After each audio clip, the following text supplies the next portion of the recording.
તમને સમજાય એટલે ગુજરાતીમાં બોલું છું, બાકી તો સંસ્કૃતની વાત છે. ઈશ્વર અંશ જીવ અવિનાશી ચેતન અમલ સહજ સુખરાશી.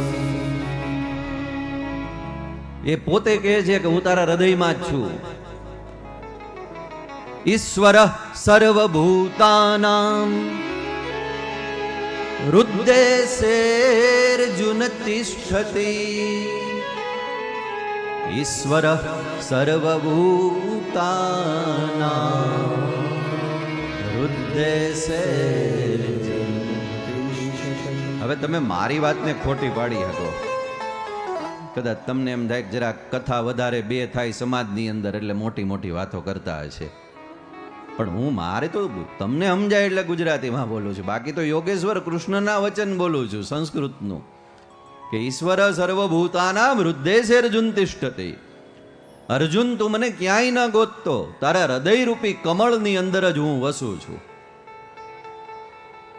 હૃદ્દેશેર્જુન તિષ્ઠતિ, હું અહીં બેઠો છું, તું જરાક જોતો ખરા. તો આપણને પ્રશ્ન થાય કે જો આયા છે એ છે તો દેખાતો કેમ નથી? લ્યો, આપણને નંબર આવી ગયા છે એટલે નથી દેખાતો, કે આંખમાં મોતિયો આવી ગયો એટલે નથી દેખાતો? તો કે ના ના, એવું કાંઈ નથી, એ છે તો ખરા જ, પણ ગોપ્ય રૂપે છે, ગુપ્ત રૂપે છે તો ખરા જ, પણ ગોપ્ય રૂપે છે, ગુપ્ત રૂપે. કઈ રીતે? તો હું જ તમને પ્રશ્ન પૂછું કે દૂધની અંદર જ ઘી રહેલું છે. ઘી ક્યાંથી આવે છે? કોક એમ કે ભાઈ અમે ડેરીએથી લઈ આવીએ, કોક કે દુકાનેથી લઈ આવીએ, પણ ઈ ઘી કાંઈ એમને એમ નથી કે અહીંથી બહાર આવ્યું. એના દૂધની અંદર જ્યારે એક પ્રક્રિયા થાય છે ને ત્યારે દૂધની અંદર રહેલું ઘી ગોપ્ય છે, જે ગુપ્ત છે, એ પ્રગટ થઈ જાય છે.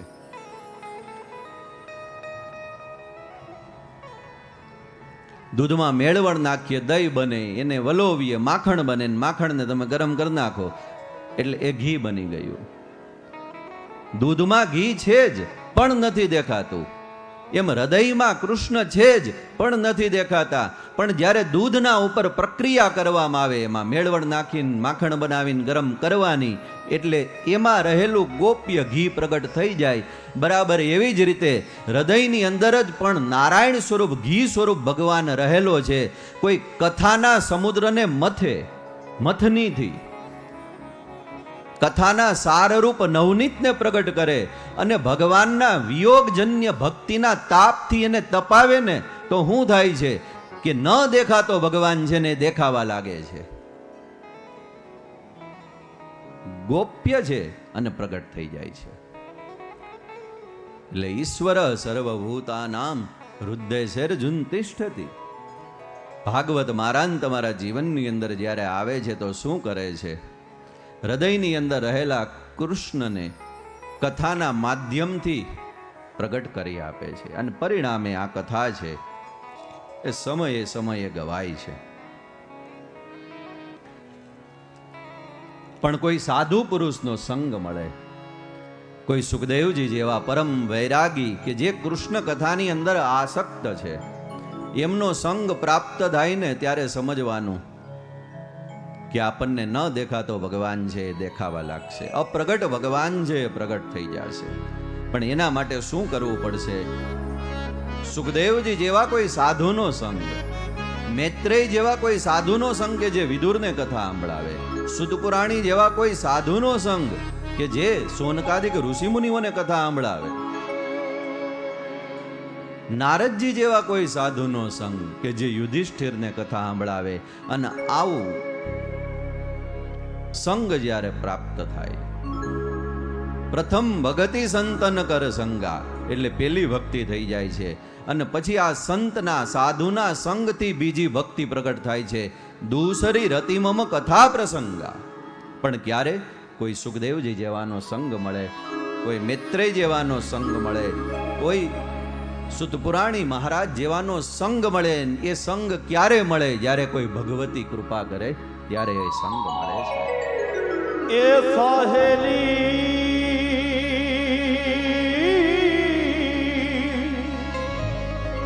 એ સાહેલી મોરી એ સાહેલી મોરી વગેરે મળ્યો સાધુ રે પુરુષ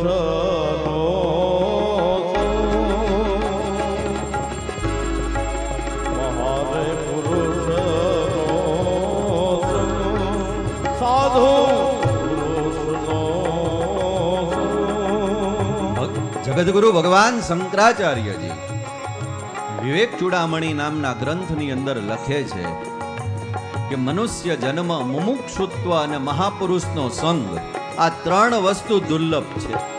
ભગવાન દુર્લભ નથી, ભક્તિ દુર્લભ નથી, ભગવતી દુર્લભ નથી, ભગવાનની પ્રાપ્તિ દુર્લભ નથી. દુર્લભ શું છે? મુમુક્ષુત્વમ મુમુક્ષુત્વમ મહાપુરુષ સંશ્રય.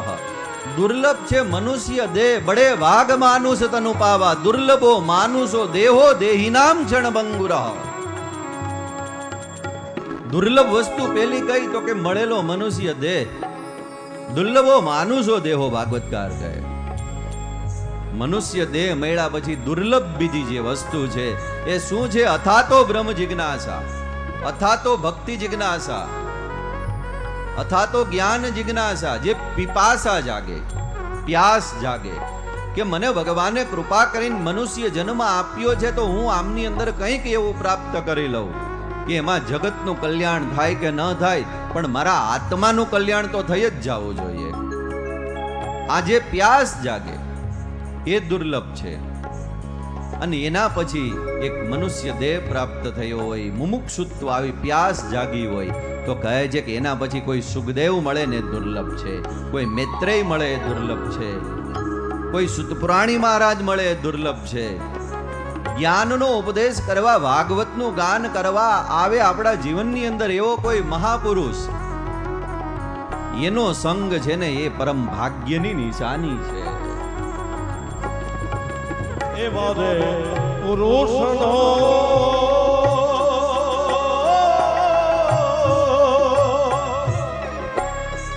એ વારે પુરુષનો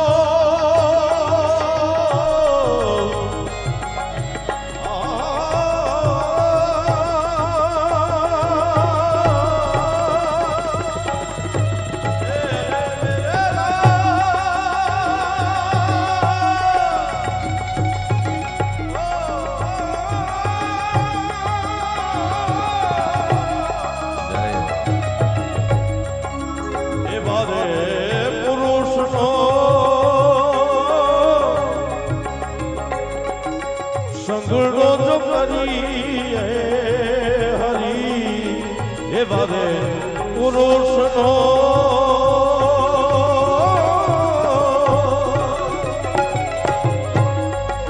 સંગડો જો કરી હરી ચડી જાય ભક્તિમાં સોગુણો રંગ એ સાહેલી મારી એ ચડી જાય ભક્તિમાં સોગુણો રંગ વગેરે મળ્યો એ મળ્યો સાધુ રે પુરુષનો સંગ આવા બહારે પુરુષનો સંગ.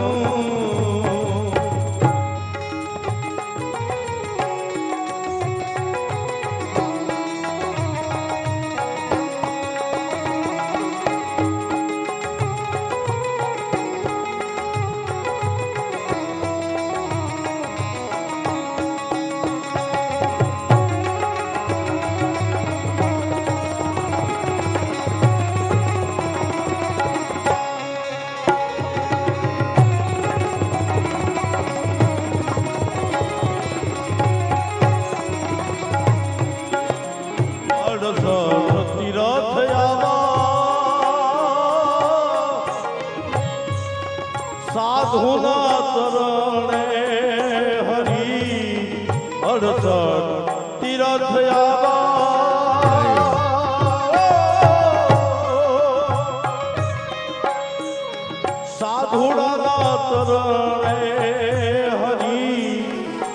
કોટી રે કાશીને કોટી ગંગ એ સહેલી વારી કોટી રે કાશીને કોટી ગંગ વગેરે મળ્યો એ મળ્યો સાધુ રે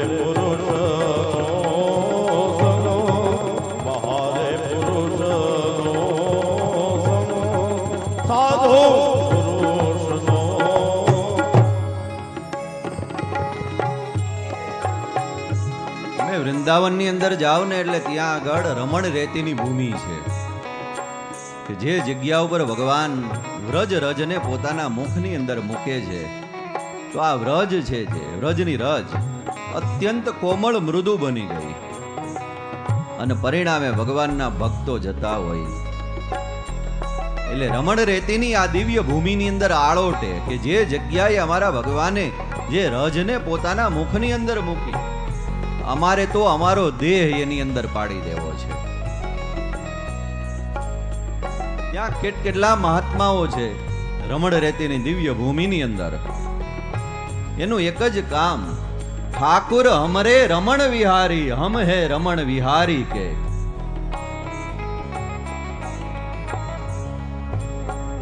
સાધુ સેવા ધર્મ હમારો, અને પછી હું કહે કે કામ ન દુનિયાદારી છે. રમણ રેતીના મહાત્માઓ એ કહે છે કે સાધુ સેવા ધર્મ હમારો. કેવા સાધુની સેવાનું સેવન કરવાનું કહે છે? સુખદેવ જેવા, સુતપુરાણી જેવા, મૈત્રેય જેવા. સાધુ સંગતિ ધર્મ હમારો, ના કામ હમે દુનિયાદારી છે. આવા કોઈ સાધુ પુરુષના સંગ તરફ મહાપુરુષ સંશ્રય કહી જગતગુરુ શંકરાચાર્યજી આપણને આંગળી ચીંધે છે અને ભાગવતકાર છે એ તરફ લઈ જાય છે. આ એ ભાઈ મીરા કે છે હરી,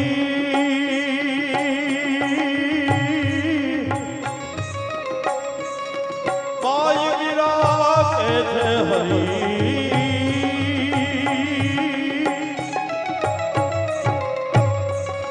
ભાઈ મીરા કે છે હરી, સાધુની તલડ રજ હરી. ભાઈ મીરા કે છે હરી,